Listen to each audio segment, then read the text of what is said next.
আসসালামু আলাইকুম। একাডেমিয়া চ্যানেলে সবাইকে স্বাগতম। আজকে পার্ট 6 অর্থাৎ প্রতিষ্ঠান প্রদানের ভাইভা প্রস্তুতি 6 নম্বর ভিডিওতে আজ আমরা গুরুত্বপূর্ণ টপিক নিয়ে আলোচনা করব। তো কেউ যদি আমার চ্যানেল নতুন হয়ে থাকেন অবশ্যই চ্যানেলটি সাবস্ক্রাইব করবেন। চলুন তাহলে আমরা শুরু করি। দেখেন, কিছুদিন আগে আমাদের 2026 নীতিমালায় বদলি নীতিমালায় অনেকগুলো কোশ্চেন ছিল। অবশ্যই এই কোশ্চেন থেকে, এই নীতিমালা থেকে আপনি অবশ্যই 2-1টি প্রশ্ন পাবেন। দেখেন আছে কি প্রশ্ন, এমপিভুক্ত শিক্ষকদের বদলি নীতিমালা 2026 অনুযায়ী একজন শিক্ষক সর্বোচ্চ কতবার বদলি হতে পারবেন? উত্তর, কর্মজীবনে সর্বোচ্চ 3 বার হতে পারবেন। বদলির আবেদন কিভাবে করতে হবে? বদলির আবেদন নির্ধারিত অনলাইন সফটওয়্যারের মাধ্যমে আবেদন করতে হবে। অর্থাৎ বদলির নীতিমালা যে অনলাইন আবেদন, সে আবেদনটি শুধুমাত্র অনলাইন হবে, কোনো অফলাইন হবে না। তারপর আছে, বদলি কি শিক্ষকের অধিকার হিসেবে দাবি করা যাবে?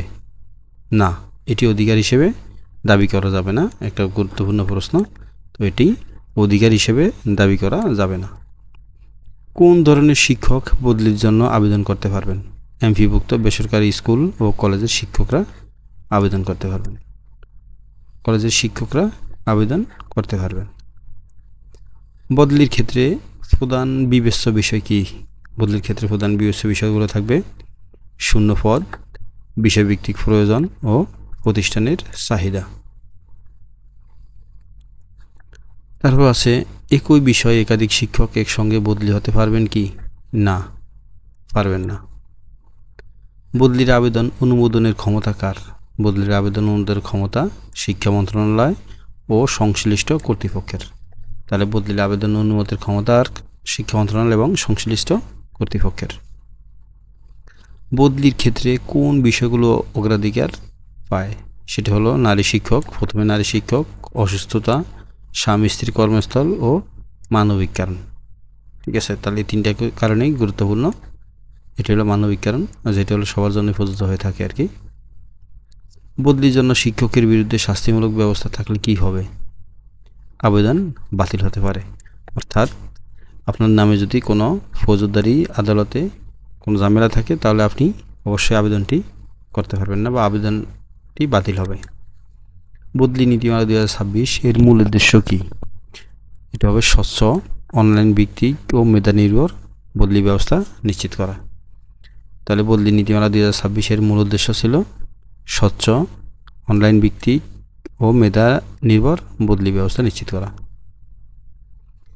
গুরুত্বপূর্ণ প্রশ্নগুলো দেখেন, আইসিটি বেসড, সেটা হলো সিপিইউ এর পুনরূপ কি? সিতে সেন্ট্রাল, পিতে প্রসেসিং ইউতে ইউনিট। তাহলে সেন্ট্রাল প্রসেসিং ইউনিট। র্যাম, খুবই গুরুত্বপূর্ণ একটি প্রশ্ন। র্যাম কি? র্যাম হলো একটি অস্থায়ী মেমরি। র্যাম একটি অস্থায়ী মেমরি। তবে র্যাম আছে, আবার দেখেন আপনারা নাম শুনে থাকবেন, র্যামও আছে, আবার এই যে রমও আছে। এটা হইলো অস্থায়ী মেমরি, এই র্যাম হইলো আপনার স্থায়ী মেমরি।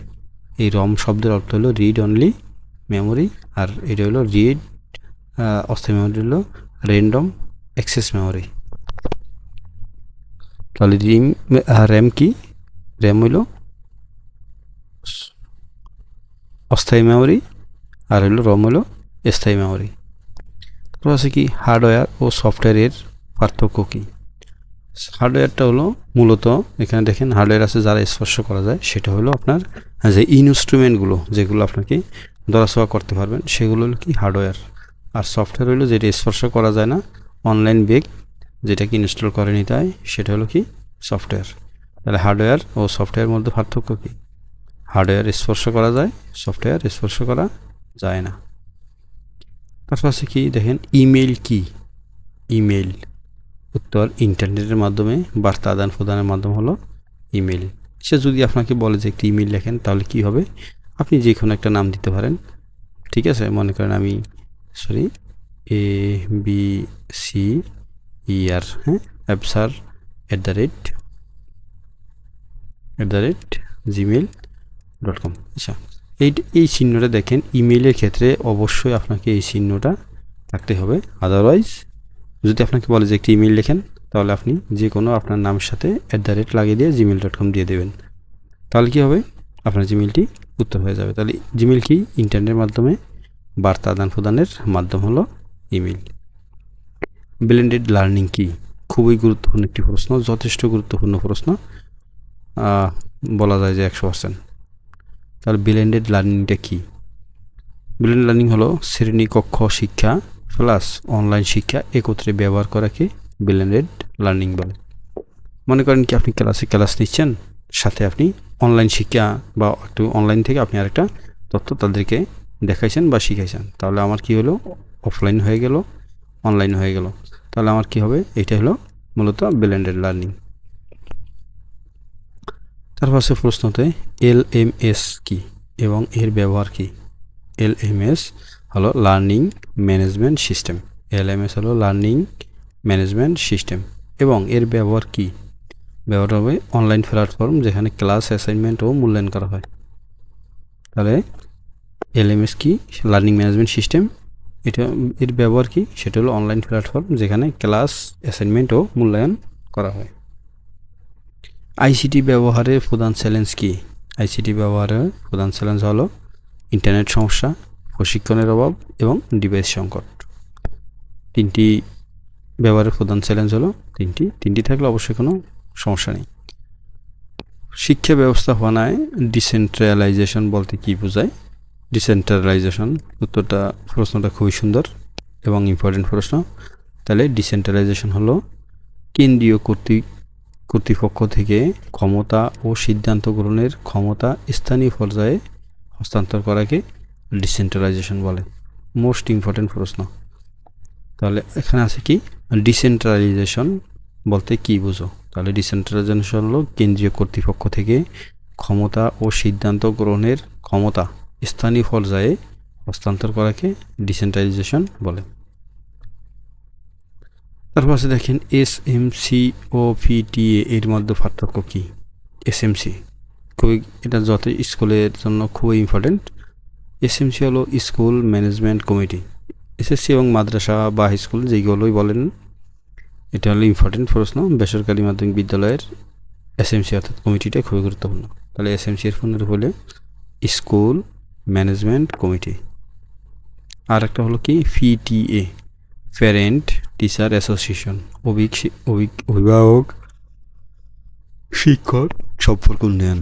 তাহলে আমি SMC পেলাম স্কুল ম্যানেজমেন্ট কমিটি, PTA পেলাম প্যারেন্ট টিচার অ্যাসোসিয়েশন অর্থাৎ অভিভাবক শিক্ষক সম্পর্ক উন্নয়ন।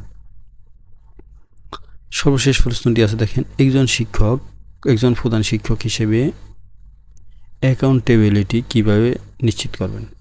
উত্তর, নিয়মিত ক্লাস মনিটরিং, শিক্ষক হাজিরা যাচাই, ফলাফল বিশ্লেষণ, স্বচ্ছ প্রশাসন ও রিপোর্টিংয়ের মাধ্যম। তাহলে একজন প্রধান শিক্ষক অ্যাকাউন্টেবিলিটি কীভাবে নিশ্চিত করবেন? তাহলে নিয়মিত ক্লাস মনিটরিং, শিক্ষক হাজিরা যাচাই, ফলাফল বিশ্লেষণ, স্বচ্ছ প্রশাসন ও রিপোর্টিং এর মাধ্যমে। তাহলে এই ছিল মূলত খুবই অল্প কয়টা প্রশ্ন এবং যেটা হলো খুবই যথেষ্ট ইম্পর্টেন্ট প্রশ্ন। অবশ্যই আপনারা যারা প্রতিষ্ঠান প্রদান ভাইবা দিবেন অবশ্যই প্রশ্নটি সমাধান করে নেবেন।